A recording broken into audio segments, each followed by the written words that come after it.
नमस्कार दोस्तों, रोहित है।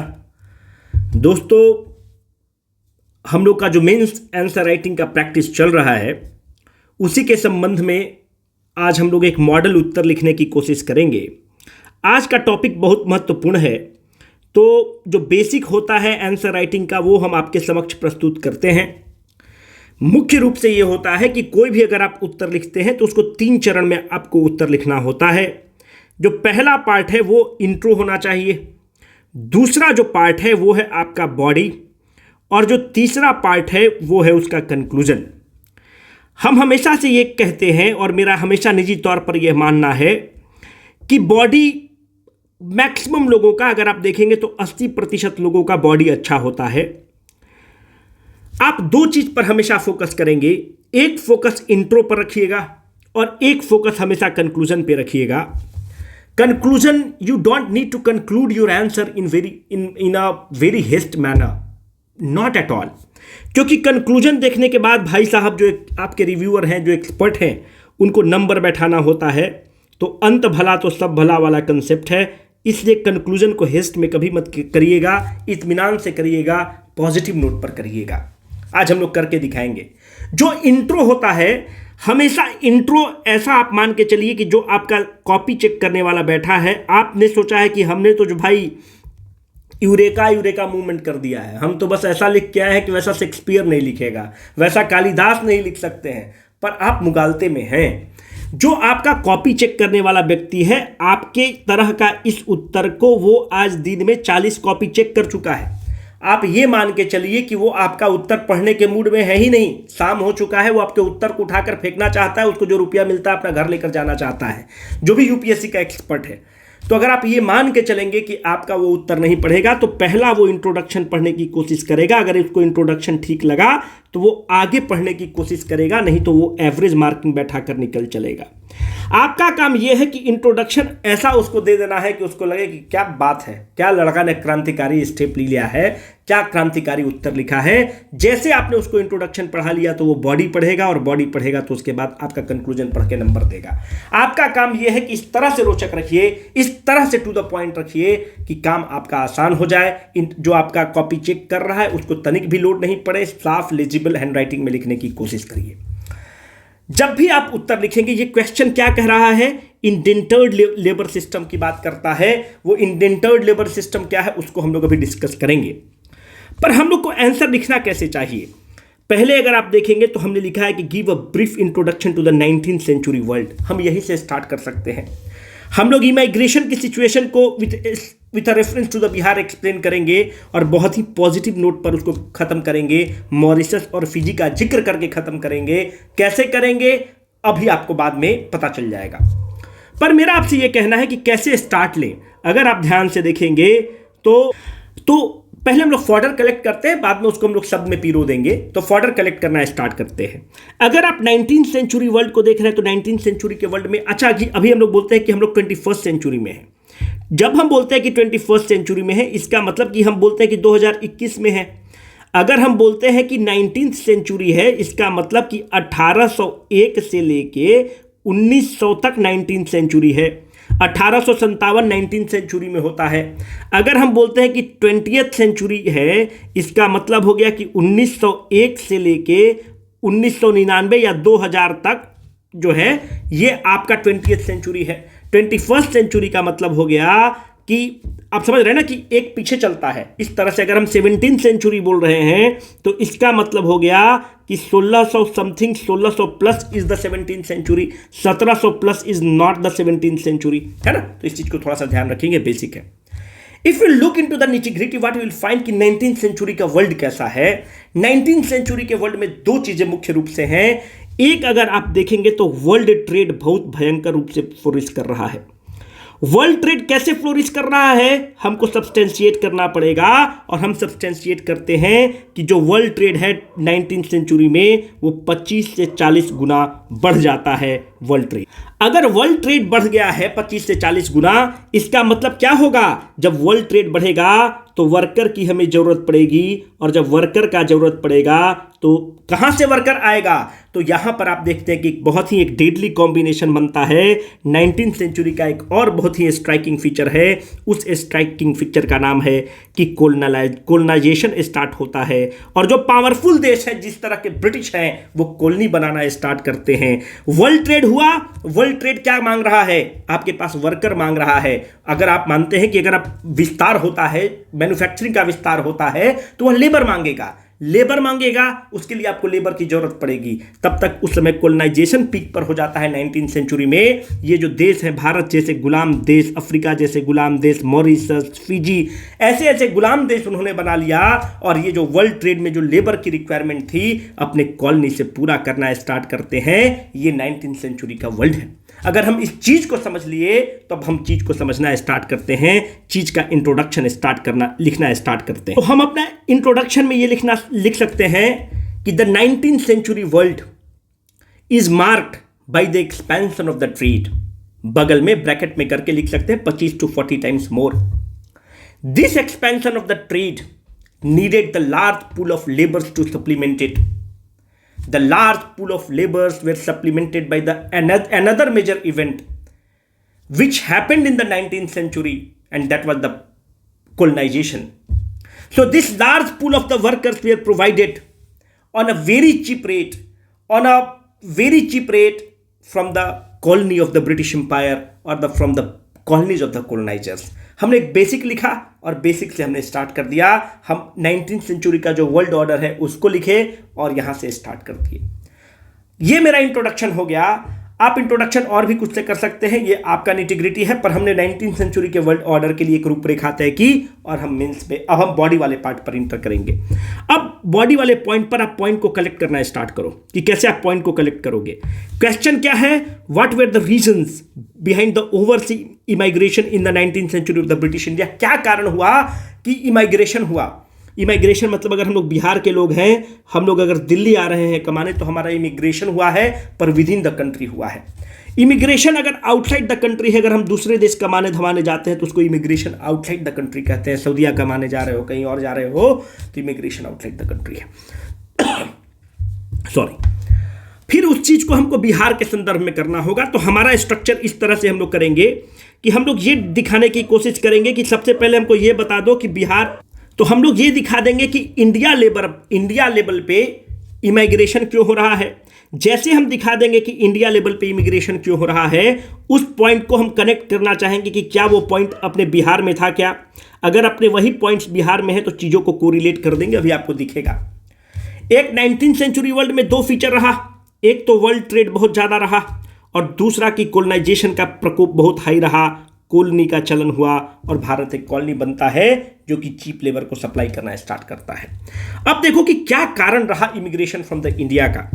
अगर आप 19th सेंचुरी में देखोगे तो एक बहुत मेजर इंसिडेंस होता है, वो स्लेवरी को एबोलिश कर दिया जाता है। अब आपके जहन में आएगा कि अगर स्लेवरी और इंडेंटर्ड लेबर सिस्टम है, उन दोनों में अंतर क्या है। अगर आप गांव के हैं तब आप समझ सकते हैं, शहर के लोग जो फैंसी मीडियम लोग हैं वो नहीं समझ पाएगा, तो आपके लिए आसान रहेगा। स्लेवरी के केस में क्या होता है कि अगर आप किसी को गुलाम बनाते हैं तो लाइफ लॉन्ग उसको गुलाम बनाते हैं, मतलब आप वो जीवन भर आपसे फ्री। तो स्लेवरी जो है लाइफ लॉन्ग प्रोसेस है, जीवन भर के लिए आप गुलाम बना देते हैं। और यहां पर उसको क्या करते हैं, बहुत उसको टॉर्चर झेलना पड़ता है, परेशान होना पड़ता है। अब फैंसी मीडियम हम पे नाराज होता है कि अंग्रेजी मीडियम को फैंसी मीडियम क्यों कहते हैं। अब देखो आप नहीं समझ पाओगे, पर जो गांव देहात का आदमी है वो समझ लेगा। इंडेंटर्ड लेबर सिस्टम का ये मतलब है कि गांव में अगर एक व्यक्ति है, आप उसको क्या कहते हैं, आप उस व्यक्ति को 1 बीघा आप जमीन दे देते हैं। It is not exactly the indentured labour system, but it is very close in the concept to the indentured labour system. बहुत उसके क्लोज है कंसेप्ट पे। आप 1 बीघा जमीन दे देते हैं और कितने दिन का अलायंस होता है, कॉन्ट्रैक्ट होता है। कॉन्ट्रैक्ट 1 साल का होता है। 1 साल के बाद ये कॉन्ट्रैक्ट नहीं माना जाएगा। उस 1 बीघा वो क्यों आप उसको देते हैं, उसका निजी खर्च के लिए, उसके परिवार के खर्च के लिए, कि 1 बीघा से जो उपज होगा वो अपना बाल बच्चा का खर्च, बीबी का खर्च वो करेगा और इस व्यक्ति का खर्च आप उठाएंगे। कैसे खर्च उठाएंगे, इसको कहते कैसे खर्च उठाएंगे, उसको होली में कपड़ा दे देंगे, दिवाली में कपड़ा दे देंगे और 1 साल बाद वो आपका कॉन्ट्रैक्ट मानने के लिए रेडी नहीं है। मतलब इंडेंटर्ड लेबर सिस्टम में क्या हो रहा है कि आप जो कॉन्ट्रैक्ट कर रहे हैं वो फिक्स टाइम के लिए कर रहे हैं, it is also an exploitative process but it has an element of the duration in it, but in the case of the slavery there is no element of the duration in it. यही दोनों में मुख्य reason है, दोनों में extortion हो रहा है, इसमें कम हो रहा है, उसमें ज्यादा एक्सटॉर्शन हो रहा है। इस चीज को ख्याल रखेंगे आप।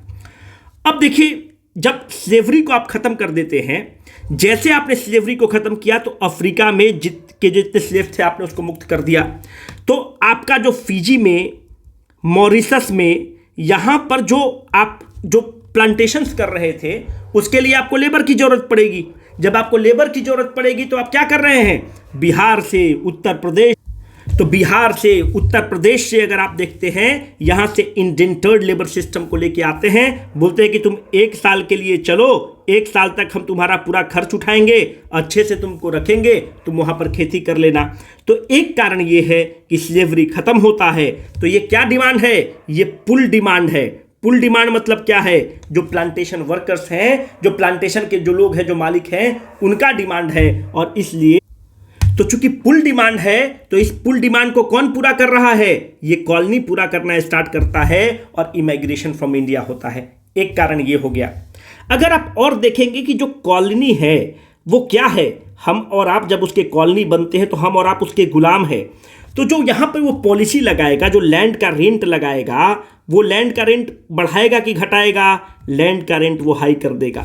जब लैंड का रेंट वो हाई कर देगा तो जो हमारा सेल्फ सफिशिएंट विलेज इकोनॉमी है उसका क्या होगा, जो हमारा सेल्फ सफिशिएंट विलेज इकोनॉमी है दैट विल कोलैप्स। जैसे सेल्फ सफिशिएंट विलेज इकोनॉमी हमारा कोलैप्स करता है, तब क्या होगा, जो लोग इस इकोनॉमी में काम करते थे, जो खेती करते थे, जो मजदूरी करते थे, वो क्या हो जाएंगे, they will become unemployed and they will be forced to do what, they will be left with the no other option other than to become the indentured labor। देश की अर्थव्यवस्था को आपने चौपट किया। जो लोग खेती और मजदूरी में इन्वॉल्व थे भारत में, अब उनके पास कोई विकल्प नहीं बचता है। जब कोई विकल्प नहीं बचता है तो उनको दूसरे देश में जाकर मजदूरी करने के अलावा कोई विकल्प नहीं बचता है। सो दिस कॉलोनाइजेशन की जो प्रवृत्ति है वो इस तरह से एक्सप्लॉयटेटिव पॉलिसी है जिसके कारण की इमिग्रेशन स्टार्ट होता है। I hope you will agree with me on this point. अगर आप और ध्यान से देखें तो 19th सेंचुरी में क्या होता है, भयंकर रूप से फेमाइन्स आते हैं। जब फेमाइन्स आता है तो सबसे ज़्यादा उसमें कौन इफेक्ट होता है, गरीब इफेक्ट होता है। विलियम डिग्बी की रिपोर्ट है, मेरी बात को मत मानना, पर विलियम डिग्बी अपना एक रिपोर्ट प्रस्तुत करते हैं 1881 में, और उसमें ये कहते हैं कि 32 मिलियन लोग भारत में भूख से मर जाते हैं। The 32 million people died in India because of the famines। जब लोग अन्न के लिए तरस रहे हैं तब ये जो कोलोनाइजर है वो हमको क्या कहता है कि हम तुमको खाने में कोई दिक्कत नहीं होने देंगे, कपड़ा में कोई दिक्कत नहीं होने देंगे। भारत में उसको लगता है कि इस तरह से फमाइन्स आ रहा है कि हम भूखे मर जाएंगे, तड़प के मर जाएंगे, अन्न के लिए तरस जाएंगे। यहाँ पर वो कहता है कि हम तुमको खाने का चीज़ देंगे। तो वो क्या होता है, वह फिजी चला जाता है, मॉरिशस चला जाता है, जहाँ पर उसको इंडेंटर्ड लेबर सिस्टम बनाकर भेजता है, वहाँ पर वो चला जाता है। मेरे बंधु, अगर आप और ध्यान से देखोगे तो और यहाँ पर क्या हो रहा है, यहाँ पर आप देखोगे कि उस समय भारत में लिटरेसी क्या है, इलिटरेसी पीक पर है। लोग अनपढ़ हैं और जो इंडेंटर्ड लेबर सिस्टम का जो है आपको पता है ना, दलाल होता है। दिल्ली में आप देखिएगा कि जितना बेरोजगार है वो सबसे पूछे तुम क्या करते हो भाई, तो बोलेगा रियल एस्टेट का बिजनेस करते हैं। अब जाकर आप देखिएगा कि रियल एस्टेट के नाम पे वो दलाली करता है, रूम दिला रहा है और शादी ब्याह करके रह रहा है कि रियल एस्टेट का बिजनेस है। डेवलपर है और डेवलपर कुछ नहीं है, वो ज़मीन बेच रहा है, ज़मीन का खरीद फरोख्त करता है, जिसको हम लोग अपने भाषा में दलाल कहते हैं। तो इंडेंटर्ड लेबर सिस्टम है, वहां पर क्या करता था, एजेंट रहता था। ब्रिटिश जो है अपने बहाली नहीं करता था, एजेंट रहता था। ये इन भोले भाले लोगों को कहता था कि तुम्हारे जीवन की तस्वीर बदल जाएगी, तुम्हारी जीवन की तकदीर बदल जाएगी। तो उनको बहला लेता था, फुसला लेता था, बरगला लेता था और बरगलाने के बाद उनको दूसरे देश में भेज देता था। तो ये भी एक कारण है जिसके कारण कि तो उनके लिए आसान होता है कि एजेंट्स को, कि इलिटरेट लोगों को एक लॉफ्टी ड्रीम्स दिखा देते थे कि तुम्हारा जीवन बदल जाएगा, और वो इनके बहकावे में आ जाते थे और वो इमिग्रेशन कर जाते थे, दूसरे देश में चले जाते थे। अगर आप और देखोगे ना तो यहाँ पर एक और इंसिडेंस होता है कि अगर अभी भी आपको पता है कि जो कॉटेज इंडस्ट्री होता है, सरकार का बहुत ज़्यादा फोकस कहाँ पर होता है, टेक्सटाइल सेक्टर पे आप देखिएगा कि टेक्सटाइल और लेदर दो एक सेक्टर है जो बहुत ही लेबर इंटेंसिव है। यहां पर लेबर की खूब जरूरत पड़ती है, टेक्नोलॉजी की कम जरूरत है और लेबर की ज़्यादा जरूरत है। तो जो कॉटेज इंडस्ट्री भारत का था वो एक लेबर इंटेंसिव सेक्टर था। और आप देखते हैं कि 19वीं सेंचुरी में कॉटेज इंडस्ट्री कोलैप्स कर जाता है। जब कॉटेज इंडस्ट्री कोलैप्स करता है, जो कि बहुत ज़्यादा लोगों को एम्प्लॉय करता था, डिप्लॉय करता था, तो यहाँ पर एक बहुत बड़ी बेरोजगारी की संकट क्रिएट होती है। और जब बेरोजगारी की संकट क्रिएट होती है and that situation coupled with the famines became a perfect recipe for the immigration। तो इस तरह से 4-5 पॉइंट को हमने कलेक्ट कर लिया तो अपना काम हो जाएगा। अब हम लोग बिहार वाला एंगल देखना स्टार्ट करते हैं कि बिहार में कैसे इफेक्ट करता है। अगर आप बिहार में देखोगे तो बिहार में गरीबी का क्या आलम होगा। अरे भाई, बिहार में अभी तो हम लोग इतना गरीब हैं तो पोवर्टी बिहार में क्या है, पीक पर है। जब पोवर्टी पीक पर है तो इमिग्रेशन का चांस कम है कि ज़्यादा है, बहुत ज़्यादा है। तो पोवर्टी है and that is coupled with the unemployment, ये बड़ा डेडली कॉम्बिनेशन हो जाता है इमिग्रेशन के लिए। इसलिए बिहार से इमिग्रेशन बहुत ज़्यादा होता है। पर आप कहेंगे हमसे कि आपकी बात को हम कैसे माने। अगर बिहार का बात है तो अनटिल और unless you have some data तो आपके आंसर में दम नहीं दिखेगा, सब्सटेंशिएशन अगर नहीं रहेगा तो आप हौला प्रतीत होंगे, हल्का प्रतीत होंगे। अब सब्सटेंशिएट करते हैं। तो 1881 और 82 में शाहाबाद का डिस्ट्रिक्ट कलेक्टर एक रिपोर्ट देता है। शाहाबाद किस रीजन को कहते हो, ये आपका सोन नदी है, सोन के वेस्ट वाले बेल्ट को शाहाबाद रीजन बोलते हैं। तो 1881-82 में शाहाबाद का डिस्ट्रिक्ट कलेक्टर एक रिपोर्ट देते हैं, बोलते हैं कि पूरे देश से, नॉर्थ इंडिया से 11,000 लोग जो है विदेश जाते हैं, उनका इमिग्रेशन होता है। और इस रिपोर्ट में वो कहते हैं कि इस 11,000 लोग में जो हम लोग बंगाल के उस समय पार्ट हैं, 1800 लोग बंगाल से जाते हैं। ठीक है, नॉर्थ इंडिया में 1800 लोग बंगाल से जाते हैं। और इस 1800 बंगाल से लोग जाते हैं, Bihar was the part of the Bengal that time. 9/10 of this strength was from the Shahabad region and that was from the Saran region. जैसे आप इस डेटा को सब्सटेंशिएट करेंगे, तुरंत आपका इवेल्युएटर बोलेगा यूरेका यूरेका, कहाँ थे तुम भाई, मतलब आप उसको मजा ला देंगे। क्यों? You are not simply stating the fact, you are substantiating the fact. तो उनको लगेगा कि इसके आंसर में दम है और 2-4 नंबर तो आपको ज़्यादा दे ही देंगे। फिर और अगर आप देखेंगे तो हम यहाँ पर और सब्सटेंशिएशन करेंगे।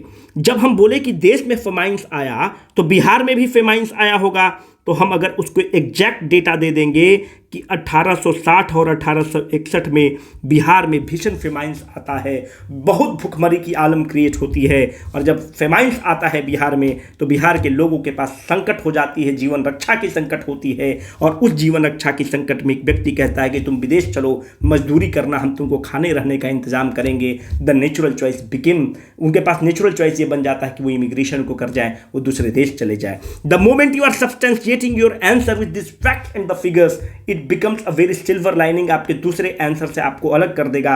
और जैसे दूसरे आंसर से अलग कर देगा तो आप तहलका मचा देंगे। अब हम एक और आपको फैक्ट, एक नया एंगल आपको लेकर चलते हैं। वो एंगल ये है कि अगर आप 19वीं सेंचुरी में देखते हैं तो एक और इंसिडेंस क्या होता है। 19वीं सेंचुरी में देखिए कि 1857 की क्रांति हो चुकी है।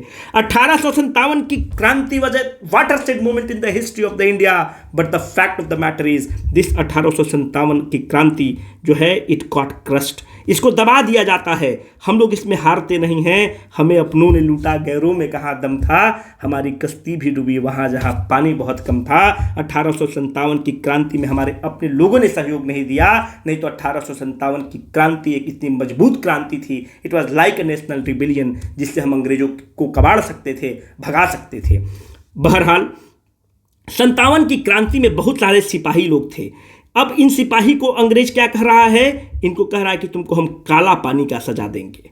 काला पानी की सज़ा के बजाय उनके पास एक प्रस्ताव रखा जाता है कि काला पानी की सज़ा के जगह पर अगर तुम विदेश जाकर इमिग्रेशन कर जाते हो और विदेश जाकर मजदूरी करते हो, हमारे कॉलोनी में जाकर तुम मजदूरी करते हो, तो तुमको हम यहाँ से मौका, मतलब तुमको फ्री कर देंगे काला पानी की सज़ा से। The natural choice became moving to the other country in the search of the job and this became. 1857 की क्रांति में कौन सा सेंटर रहा है? 1857 की क्रांति में अवध सेंटर रहा है, अपना मोहब्बत सेंटर रहा है। मैक्सिमम सिपाही लोग यहीं के थे, और जब मैक्सिमम सिपाही यहीं के थे इसीलिए आप बिहार से देखते हैं कि इमिग्रेशन बहुत ज़्यादा होता है, और ये सब कारण है। बाकी सब चीज़ों को सब्सटेंशिएट करेगा, ये मुख्य कारण रहे हैं। तो बिहार वाला एंगल हमने कवर कर लिया। अब आप कंक्लूड कैसे करोगे? कंक्लूड हमेशा पॉजिटिव नोट पर करना। अगर इस क्वेश्चन में आपने मॉरिशस और फिजी को नहीं जोड़ा तो आपका आंसर अधूरा है। अगर आप बोलेंगे कि हमारा इमिग्रेशन हुआ है पर हम जहाँ गए हैं अपने रूट से जुड़े हुए हैं, अगर आप मॉरिशस को देखेंगे तो मॉरिशस में जो सेकंड भाषा है, उनकी जो राजभाषा, जो सेकंड राजभाषा है वो भोजपुरी है, अपना बिहार का भाषा भोजपुरी है।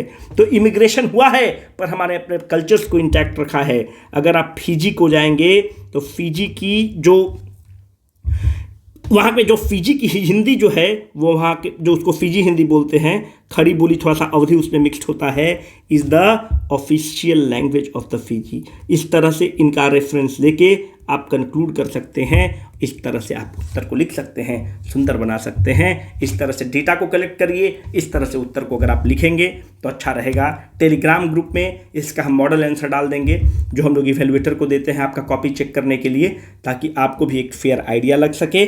और आप लगातार उत्तर लिखिए, वेबसाइट पर लिखिए। जो रेजोनेंस वाले हैं उनका तो हम लोग कॉपी चेक कर ही रहे हैं, तो कोई दिक्कत नहीं है, बस उत्तर लिखते रहिए।